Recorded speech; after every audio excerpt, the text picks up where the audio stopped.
வணக்கம். இந்த வீடியோல என்ன பார்க்க போறோம்னா, போன வாரம் ஒரு கிளிப் ப்ளே பண்ணியிருந்தேன். ஒரு ஒரு டயலாக் தலைவர் பேசுற மாதிரி. அந்த டயலாக் வந்து எந்த படத்துல வந்துச்சு? அதோட அந்த கேரக்டரோட நேம் என்ன அப்படின்னு சொல்லிட்டு கேட்டிருந்தேன். ஸோ அது வந்து என்ன கிளிப் அப்படிங்கிறத ஃபர்ஸ்ட் பார்த்துடலாம். பார்த்துட்டு நம்ம அந்த கிளிப் பத்தி நம்ம பேசலாம். அந்த கிளிப்ப ஃபர்ஸ்ட் பார்க்கலாம். சொத்து சுகத்தை வச்சுக்கிட்டு உட்காந்து சாப்பிடுறத விட உழைச்சு சாப்பிடுறதா நான் பெருமையா நினைக்கிறேன். அது எந்த வேலையா இருந்தாலும் பரவாயில்ல. பாத்தீங்களா? சோ இதுதான் வந்து போன வாரம் நான் வந்து ப்ளே பண்ண கிளிப்பு.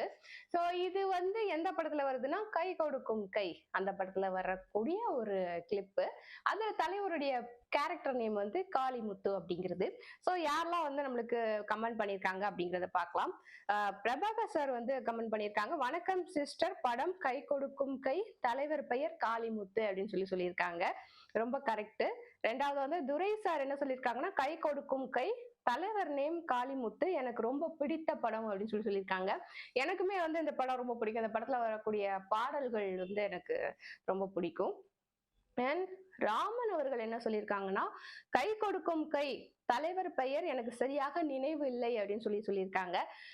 படம் சில நேரம் வந்து அந்த மாதிரிதான் கேரக்டர் நேம் வந்து அவ்வளவா ஞாபகம் இருக்காது.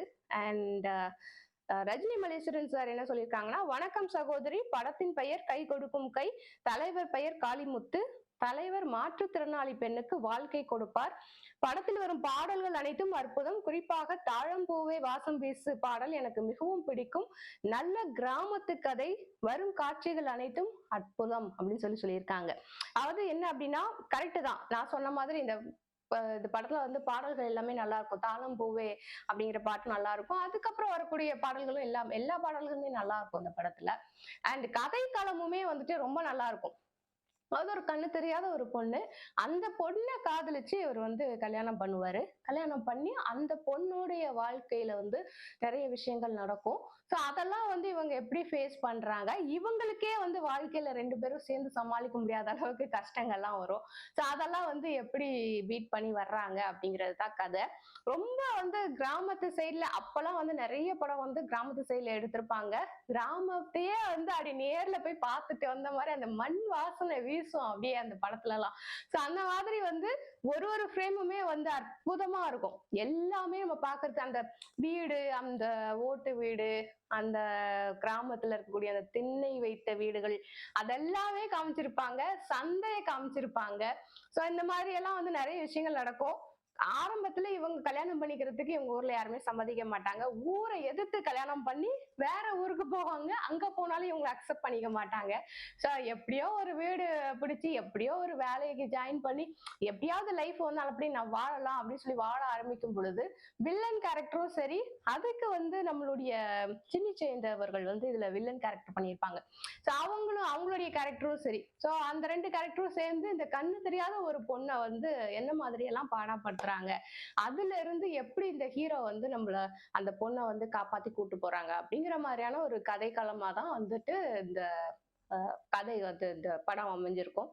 அண்ட் அதை தாண்டி வந்து பார்த்தோம் அப்படின்னு சொன்னா, இதே கதையை தான் வந்து கதா சங்கமா அப்படின்னு சொல்லிட்டு கன்னடத்துல வந்து பண்ணியிருந்தாங்க. கதா சங்கமத்துல வந்துட்டு நம்ம தலைவருடைய ஃபர்ஸ்ட் கன்னட மூவினே சொல்லலாம். அந்த படம் சொல்ல முடியாது. அதுல வந்து ஒரு 4-5 கதை வரும்.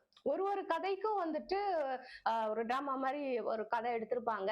அது முடிஞ்சோடனே அந்த டைரக்டர் கொஞ்சம் பேசுவாங்க. அந்த கதையை பத்தி, அந்த டெக்னிக்ஸ் பத்தி அதெல்லாம் பேசுவாங்க. அப்புறம் இன்னொரு கதை வரும், அதை பத்தி கொஞ்சம் பேசுவாங்க. இப்படி கதா சங்கம், அதாவது கதைகளின் சங்கமம் அப்படின்னு சொல்லலாம். அதுதான் வந்து கதா சங்கமம் அப்படின்னு சொல்லிட்டு கன்னடத்துல எடுத்திருந்தாங்க. அதுல வந்து வந்த ஒரு கதை தான் இந்த கை கொடுக்கும் கை அப்படிங்கிற ஒரு கதை. இந்த கதையை வந்து அதுல அந்த வரக்கூடிய அந்த 4-5 கதைகள்ல இதுவும் ஒண்ணா வந்திருக்கும். அதுல வந்து தலைவர் வில்லன் கேரக்டர் பண்ணியிருப்பாரு. அதாவது ஒரு கப்பல் இருப்பாங்க. இதே மாதிரிதான் ஊரை எதிர்த்து கல்யாணம் பண்ணி கண்ணு தெரியாத ஒரு பொண்ணை கூட்டு போய் ஹீரோ வந்து வாழ்ந்துட்டு இருப்பாங்க. சோ அந்த பெண்ணோட வாழ்க்கையை கெடுக்கக்கூடிய ஒரு வில்லன் கேரக்டர் இருக்கும். அந்த கேரக்டர் தான் வந்துட்டு நம்மளுடைய தலைவர் வந்து கன்னடத்துல பண்ணியிருப்பாரு. அது வந்து 1978லயோ என்னமோ வந்துச்சு. அதுக்கப்புறம் வந்து ஒரு 5-6 வருஷம் கழிச்சு தலைவர் ஹீரோ ஆனதுக்கு அப்புறம், ஒரு அந்தஸ்தான ஹீரோ ஆனதுக்கு அப்புறம் அதே கதையை எடுத்து தமிழ்ல பண்ணி அதுல ஹீரோவா வந்து தலைவர் பண்ணியிருந்தாரு.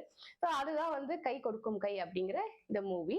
அது மட்டும் கிடையாது, இந்த மூவியை வந்து பார்க்கும் பொழுது நிறைய விஷயங்கள் நம்ம தெரிஞ்சுக்கலாம். அதாவது மாற்றுத்திறனாளி அப்படின்ற ஒரு வார்த்தை சொல்லியிருந்தாங்க இல்லையா கமெண்ட்ல.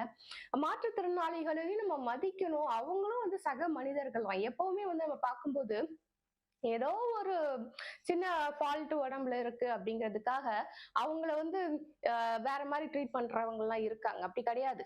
ஒருத்தங்க மனுஷங்களா பிறந்துட்டாங்கன்னா நம்மளுக்கு அந்தந்த வயசுல என்னென்ன மாதிரி எல்லாம் தோணுமோ, என்னென்ன விஷயங்கள்லாம் நம்மளுக்கு வந்து தோணுமோ, அதே மாதிரிதான் மாற்றுத்திறனாளிகளுக்கும் தோணும். அவங்களையும் வந்து நம்ம மதிக்கணும் அப்படிங்கிறது வந்து இந்த படத்துல வந்து நம்ம கத்துக்கலாம். அது மட்டும் கிடையாது, ஒரு ஹஸ்பண்ட் அவங்க ஒய்ஃப் வந்து எப்படி பாத்துக்கிறாங்க அப்படிங்கிறதையும் வந்து இதுல வந்து அழகா சொல்லியிருப்பாங்க. அதுல ஒரு லைன் வரும். அது எப்ப பாரு வந்து பொம்பளைங்க தான் வீட்டு வேலை செய்யணுமா, ஏன் ஆம்பளைங்க செய்யக்கூடாதா, செஞ்சா வந்து இதாயிடுமா, இப்படிலாம் யார் சட்டம் போட்டு வச்சது, நம்ம சட்டத்தையே மாத்திடலாவா அப்படின்ற மாதிரி பேசுற அந்த மாதிரி டைலாக் எல்லாம் வரும் இதுல. அதாவது துணி துவைச்சிட்டு இருக்கும்போது அது மாதிரி டைலாக் எல்லாம் பேசுவேன். ஏன் புருஷன் துணியை பொண்டாட்டி துவைக்கணும், அது அப்படிதான் சட்டம் இருக்கா, ஏன் பொண்டாட்டி புருஷன் துவைக்க கூடாதா, அப்படிலாம் சட்டம் போடுறா, நம்ம சட்டத்தை மாத்திடலாவா அப்படிங்கிற மாதிரி பேசிக்கிட்டே அவர் வந்து வீட்டு வேலையெல்லாம் செய்வாரு. சோ அதெல்லாம் கூட இப்ப சமீபத்துல மீம்ஸ்ல வந்திருந்தது இல்லையா, வீட்டு வேலை செஞ்சா கூட ஸ்டெயிலா பண்றது எப்படி அப்படின்னு, அந்த பாத்திரம் கழுவுற வேலை, அதுதான் வந்து எனக்கு அந்த படத்தை பார்த்து அப்படி பாத்திரத்தோடைய கழுவி கழுவி அப்படி தூக்கி அப்படியே விசிறி அடிப்பாரு. சோ அதுல கூட ஒரு ஸ்டைல் இருக்கும். சோ அந்த மாதிரி வந்து கேரக்டர் வந்து பண்ணியிருந்தாங்க. இதுல தலைவரோட கெட்டப்பும் வந்து ரொம்ப நல்லா இருக்கும். அந்த அழகான ஒரு அந்த இளமை கால கெட்டப், அந்த ஹேர் ஸ்டைல், அந்த பெர்ஃபெக்ட் பாடி ஷேப் எல்லாமே வந்துட்டு ஒரு ஹீரோ லுக் அப்படிங்கிறது வந்து பெர்ஃபெக்டா இருக்கும். ஸோ அந்த மாதிரியான ஒரு படம் தான். அதை தாண்டி இந்த வாரத்துக்கு நம்ம கிளிப் பார்க்கணும் இல்லையா? ஸோ இந்த வாரத்துக்கு உண்டான கிளிப் இதுதான், பாருங்க. ஏன் சார் ஃபேக்டரிக்குள்ள போறப்போது மட்டும் காக்கி பேண்ட் காக்கி ஷர்ட் போடுறீங்க? நானும் தொழிலாளிங்கிறது மறந்துடக்கூடாதுங்கிறதுக்காகத்தான். பார்த்துட்டீங்களா? ஸோ இந்த கிளிப்புக்கும் அதே கேள்விதான் கேட்க போறேன். இந்த வாரம் நான் ரொம்ப ஈஸியான கிளிப்பா கொடுத்துருக்கேன். இது என்ன படம் அப்படிங்கிறது நம்மளுக்கு நல்லா தெரியும், ரொம்ப ஃபேமஸான படம் தான். ஸோ இந்த படத்தோட பேரும் படத்துல தலைவரோட கேரக்டர் நேமும் வந்து மறக்காம கமெண்ட் செக்ஷன்ல சொல்லிட்டு போங்க.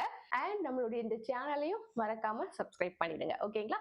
அடுத்த வீடியோவில் சந்திக்கிறேன். அதுவரை பாய்.